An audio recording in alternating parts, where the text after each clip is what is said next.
Halo, selamat bergabung kembali di tutorial pemrograman bahasa Python. Video ini termasuk dalam seri pemrograman dasar ya. Sedangkan topik yang akan dibahas kali ini adalah function. Oke, sekarang kita masuk ke pengantar ya. Jadi function itu fitur dari pemrograman bahasa Python gunanya untuk menyederhanakan penulisan programnya. Simpelnya, supaya perintah yang dijalankan berulang tidak perlu ditulis berulang. Ini skenarionya ya, kita lihat ingat-ingat kemarin. Jadi pemrograman Python itu dikerjakan, dia bekerja secara berurutan. Perintahnya dieksekusi dari atas ke bawah berurutan. Jadi kalau misalnya skenarionya begini, dia eksekusi perintah 1, dilanjutkan eksekusi perintah ABC, lalu ke perintah 2, perintah ABC lagi yang sama dengan ini, baru jalankan perintah 3. Nah, kalau skenario begini dijalankan tanpa function, perintah ABC ini akan perlu ditulis 2 kali, antara perintah 1 dan 2, dan antara perintah 2 dan 3. Nah, function akan membantu kita mengetik programnya dengan lebih singkat. Jadi perintah ABC ini karena kita lihat dia akan dieksekusi secara berulang, kita masukkan sebagai function, kita definisikan sebagai function. Jadi nanti penulisan programnya akan sedikit berubah. Jadi dari perintah 1, setelah selesai eksekusi perintah 1, dia akan memanggil function ABC. Setelah selesai, masuk ke perintah 2. Setelah perintah 2 selesai dilaksanakan, dia memanggil function ABC lagi. Kemudian barulah dia lanjut ke perintah ketiga. Jadi terlihat bedanya ya. Jadi tanpa function, perintah ABC ini mesti diketik 2 kali. Tetapi jika kita memanfaatkan function, cukup diketik 1 kali. Kedua macam penulisan program ini hasilnya akan sama, tetapi pengetikannya akan lebih efisien memakai cara yang di bawah, yang dengan function. Nah, function ini sendiri untuk penulisannya ada beberapa komponen yang harus diperhatikan ya. Tentu saja function harus punya nama, harus diberi nama, karena dia kan akan dipanggil kan ya. Jadi untuk kita memanggil suatu function harus ada namanya. Kemudian perlu ada, kita definisikan function ini inputnya apa yang harus dimasukkan ke dalam function supaya function ini bisa berjalan. Nah, tentu saja set perintah ya, di dalam function ini akan ada perintah-perintah, bisa sebaris, bisa juga beberapa baris. Nah, kemudian ada sesuatu yang bersifat opsional, yaitu return. Function ini bisa mengembalikan return dalam arti setelah function ini selesai bekerja, dia akan memunculkan variabel baru, outputnya akan menghasilkan variabel baru kalau ada return. Tetapi kalau dia tidak ada returnnya, kan dia bersifat opsional, setelah function ini selesai dieksekusi, dia tidak akan menghasilkan variabel baru. Nanti untuk lebih jelasnya kita lihat pada sesi praktek ya. Nah, sekarang kita lanjut ke sesi praktek ya untuk function. Kita mulai dari function yang tanpa return dulu. Function tanpa return. Nah, kita mulai dengan mendefinisikan functionnya dulu ya.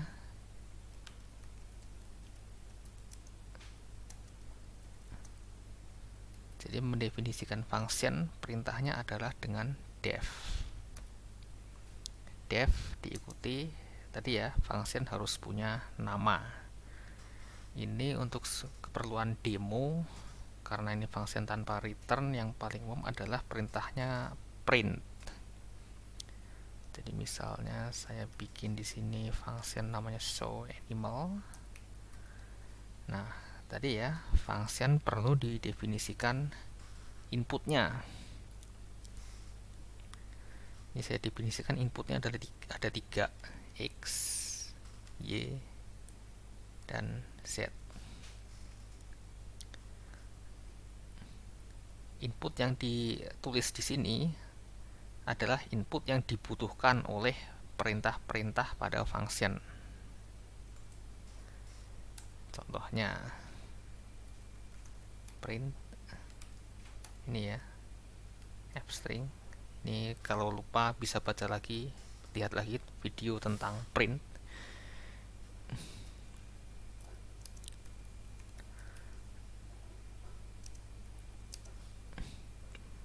Ingat ya, f-string memakai curly bracket, kurung keriting.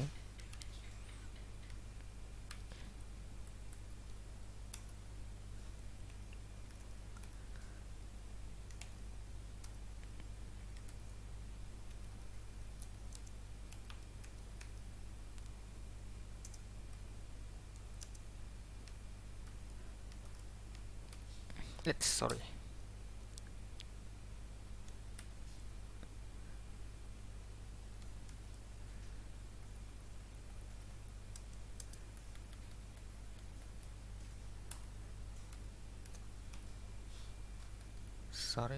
Print.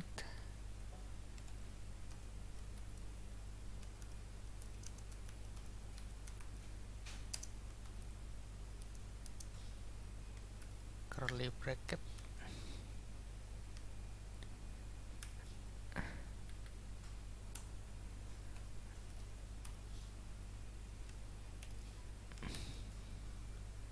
Nah, perhatikan di sini perintah pada function ada 4 baris ya. Print X, print Y, dan print Z. Nah, di dalam perintah-perintah ini bisa jadi ada variabel. Nah, supaya perintah-perintah ini bisa jalan, variabel ini kan tentu saja harus terdefinisi dulu kan. Disitulah gunanya input. Jadi saat kita mendefinisikan input, pastikan perintah-perintah pada function semua variabelnya, value-nya sudah tersedia. Karena kalau tidak tersedia, fungsinya akan error. Jadi kita perhatikan di sini 4 perintah ini variabelnya ada 3, X, Y, Z. Maka dari itu supaya function bisa berjalan, X, Y, Z ini harus ada value-nya. Kalau tidak akan error. Jadi itu ya, patokan untuk kita mendefinisikan input dari function. Nah, ini baru mendefinisikannya. Sekarang bagaimana cara kita mengeksekusinya? Mengeksekusi atau bahasa lainnya adalah memanggil function. Nah, kita coba pakai cara ini dulu. Inputnya di input langsung value-nya.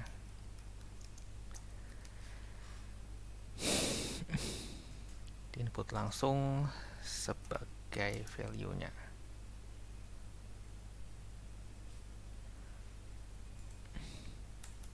Caranya, ini karena function tanpa return ya, dia tidak akan menghasilkan variabel baru. Kita langsung tulis nama functionnya, so animal, kemudian kurung buka kurung tutup. Nah, kita masukkan di sini value dari X, Y, Z nya ini. Saya masukkan kelinci, kuda,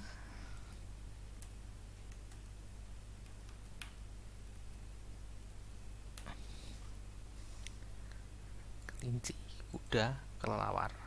Jadi yang dimasukkan saat memanggil function, inputnya, aturannya, jumlahnya harus sama dengan yang didefinisikan. Jadi saat didefinisikan ada 3 input kan ya, maka saat kita memanggil function, kita juga harus memasukkan 3 value pada bagian inputnya. Harus cocok, kalau tidak cocok akan error. Nah, kita coba jalankan ya. Cocok kan? Hewan pertama X, urutan pertama pada input kelinci, cocok. Hewan kedua Y, urutan kedua pada input kuda, cocok. Hewan ketiga Z, ini ada urutan ketiga pada input kelelawar, cocok juga kan. Nah, ini cara untuk memanggil function dengan value-nya dimasukkan langsung sebagai input. Jadi ini value-nya akan dimasukkan langsung kan. Karena ada cara kedua, yaitu inputnya diambil dari variabel lain.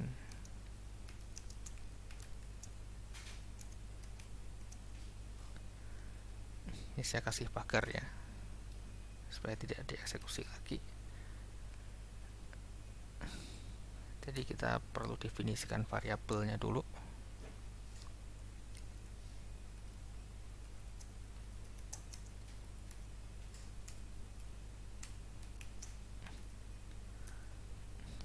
A sama dengan kelinci,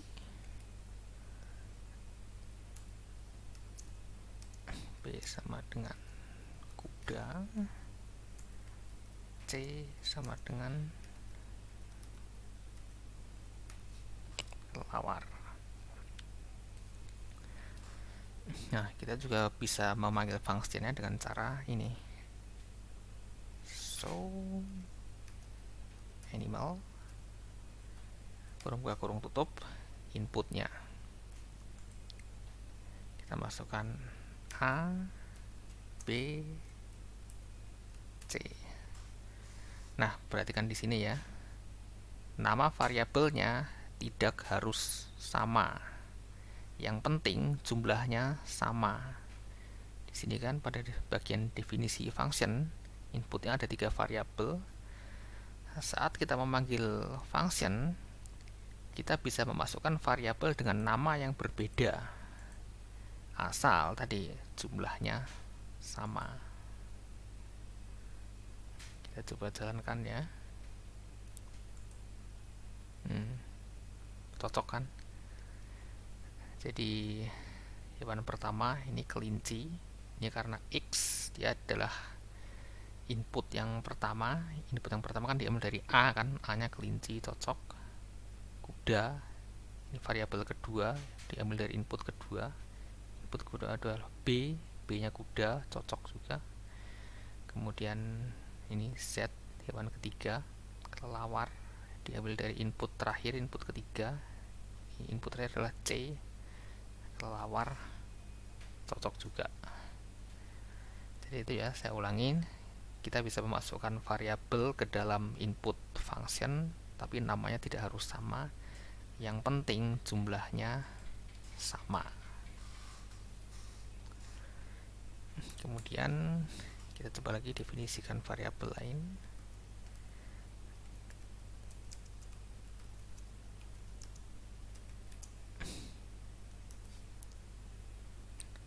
Misalnya kita definisikan D sama dengan kucing,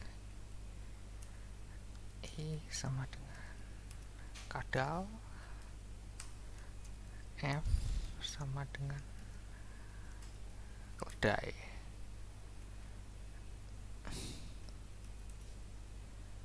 Sama. Kita jalankan lagi ya. So animal D, E, F.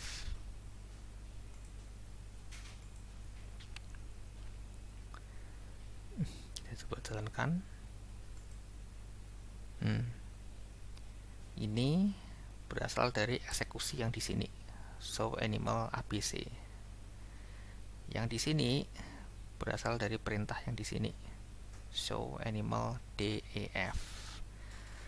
Jadi terlihat bedanya ya. Di dalam ini kan ada perintah print 3 kali, 4 kali tepatnya, termasuk print spasi kosong. Di sini juga ada perintah print 4 kali. Karena ada definisi function di sini, perintah print 4 kalinya cukup ditulis 1 kali saat pendefinisian function. Tapi saat di sini tidak perlu ditulis lagi. Disitulah peran function untuk menyederhanakan pengetikan program. Nah, ini kemudian saya ingin ilustrasikan ya. Kalau misalnya nih kita salah, inputnya kan butuh 3, tapi kita cuma berikan 2.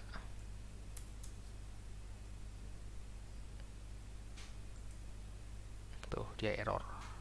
Missing one required positional argument Z. Saya kembalikan lagi. Oh, ini saya ganti coba deh. D, E, B.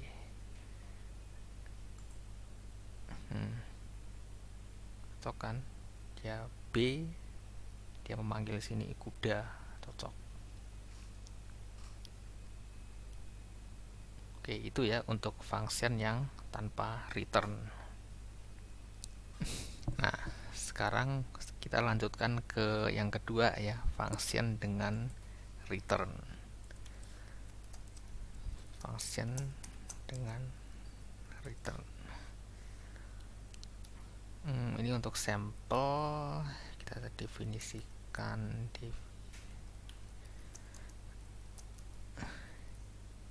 kita coba pakai itu ya, menghitung volume bangun ruang balok. Seperti biasa, definisikan function dengan perintah def. Ini diikuti dengan nama functionnya. Jadi saya beri nama volume balok. Dia akan butuh 3 input kan ya, 3 variabel, panjang, lebar, tinggi. Kemudian isi functionnya kombinasi ya antara print dengan hitungan. Print pakai f-string seperti di yang tanpa return sebelumnya. Panjang,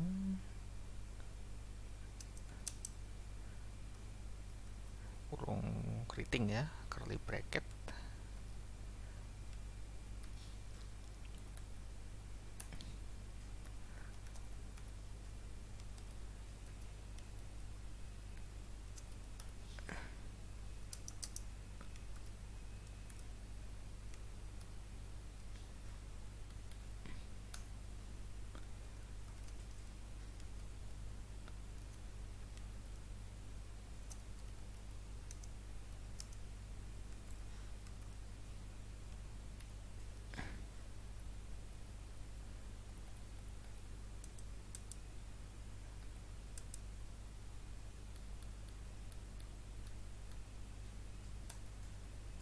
Nah, di sini kita masukkan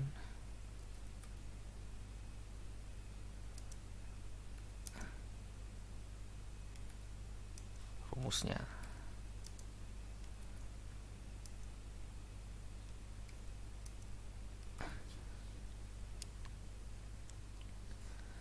Volume dari balok adalah panjang kali lebar kali tinggi.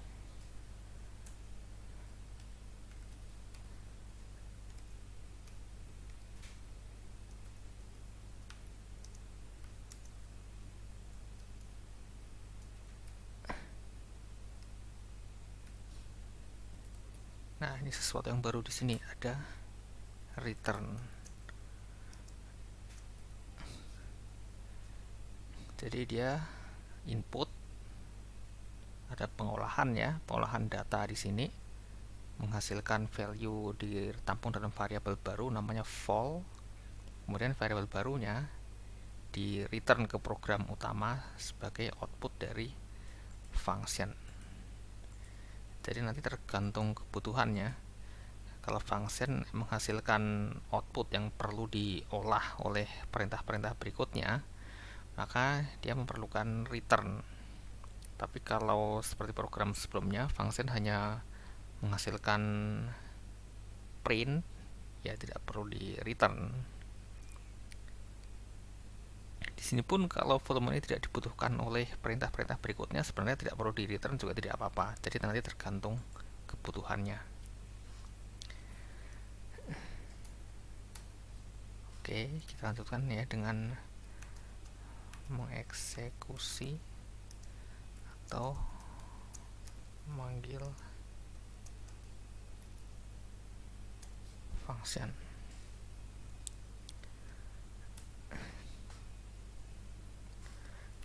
Ini input dimasukkan langsung value-nya. Kalau di contoh sebelumnya yang tanpa return kita memakai string kan ya, sekarang kita memakai angka. Nah, ini kan dia akan menghasilkan return nih.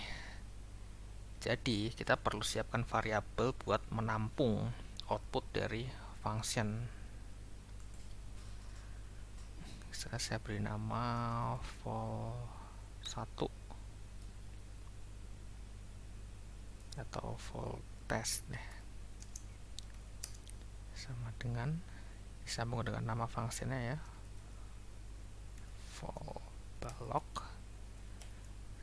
Lebarnya, panjangnya saya bikin 2, lebarnya 4, tingginya 7.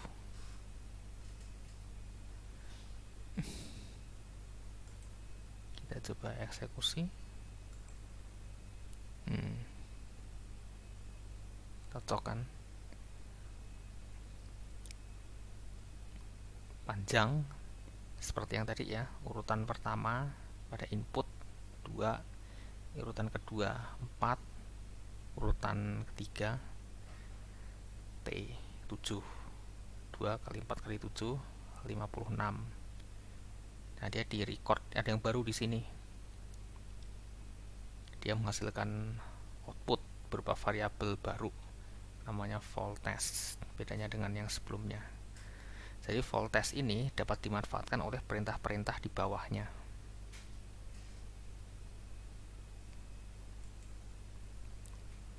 Oke, itu ya kalau dimasukkan langsung sebagai value-nya.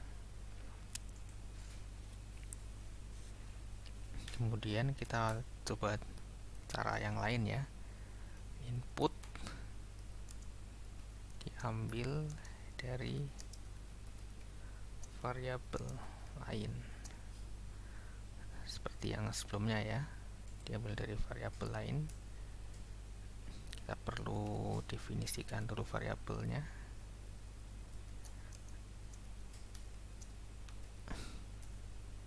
Saya ambil sama ya, P1. Beda karena ini P, ini P1 ya.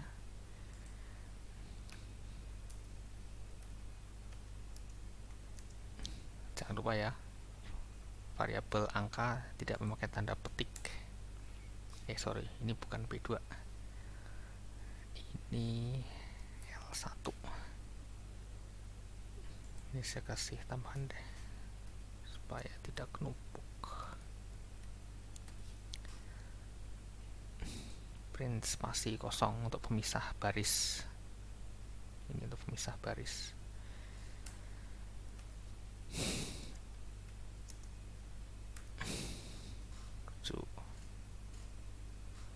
Terus kita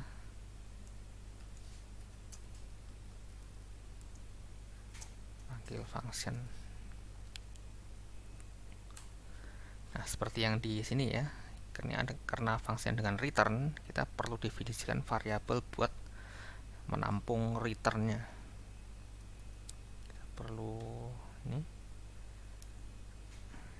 karena sebelumnya kan tidak perlu ini langsung nama function input. Kita harus definisikan variabel buat menampung.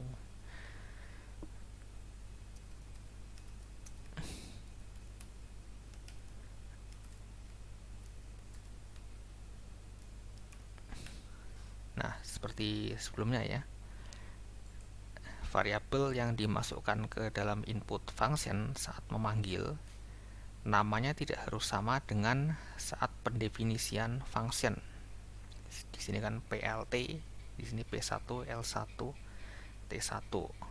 seperti yang sebelumnya. Yang penting jumlahnya sama. Di sini ada 3 input, cocok. Ini 3 input, harusnya ini tidak akan error.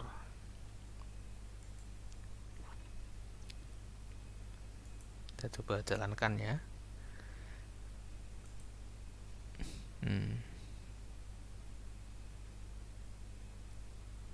Terbentuk variabel baru kan, vol1 yang didefinisikan di sini. Dia sebagai output dari function vol_balloc dengan inputnya seperti ini.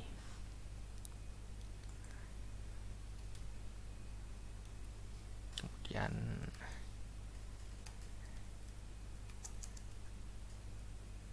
definisikan lagi variabel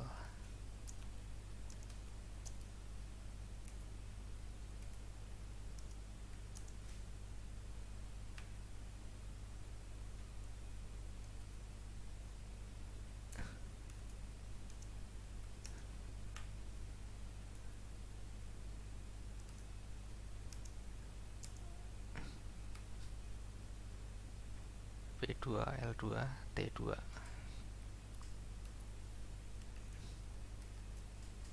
Panggil lagi function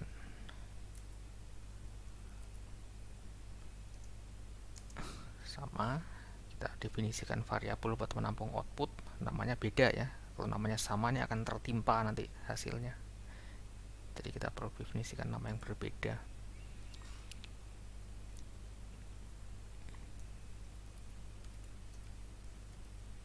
Balloc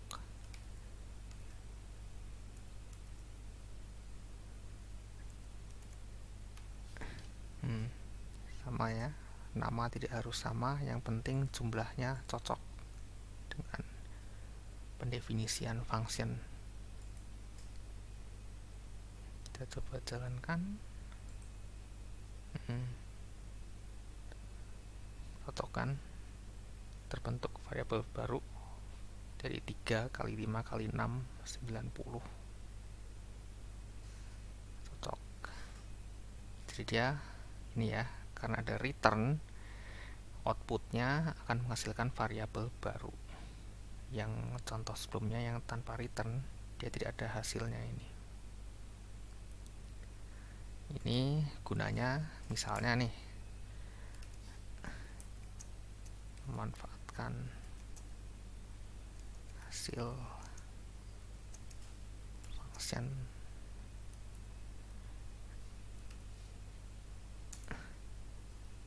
volume total sama dengan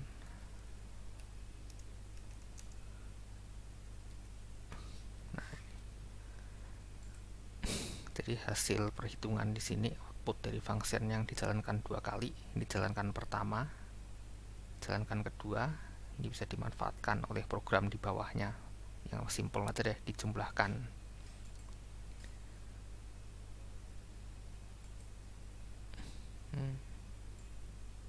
Misalkan volume total sama dengan 146.